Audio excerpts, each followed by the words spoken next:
harashyushye handi ubona amazi ukavuga atari amazi wayijugunyamo. Abandi basirikare bari kuyoga kandi ni inyanja, ariko abirabura ntibabyemerewe. Abirabura icyo gihe ivangura ryari rinini cyane, n'ubu muri Amerika ririyo, ariko icyo gihe byaramwivugisha nk'ivangura. Umwana yakuye murabizi, papa yarambwiye ngo amategeko y'abazungu nzayarengeho. Fasha waniga uri umusazi.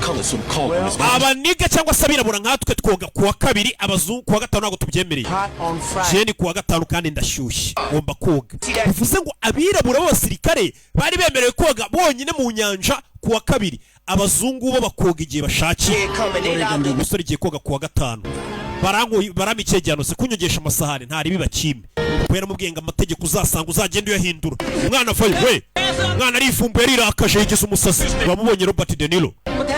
We urajya wagahungu ntabwo emere kogana natwe abazungu. Musore yicomeka mu nyanja, ikivusa ni icyasi. Uyu mwana yakuriye ku kivi Gisenyi, turamuzi, ni umugoyi. Buriya nanjye nakuriye Gisenyi ndi umugoyi, nuko mba mbibahisha. We mumukure muri ayo mazi mumuzane, yoherezamo indwanyi zikoga ijye kumuzana.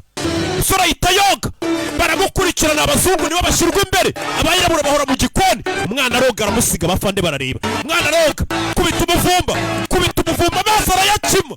Urabe mwana yakuzoga Nyabugogo, kubita umuvumba. Mwana muramurize mwana, nadufata turamaniga mwana. Urabe fande w'umwirabura aza kureba. Mwana yarose, abasirikare b'abazungu arabasiga, kandi nibo batozwa, nibo bashyirwa imbere. Abafande barikanga. Mwana yarose asiga abazungu, kandi ahora mu gikoni. Abasirikare bandi bari kubatoza ngo koga, bari abasirikare barwanira mu mazi. Umwana uhora mu gikoni yarabanikiye.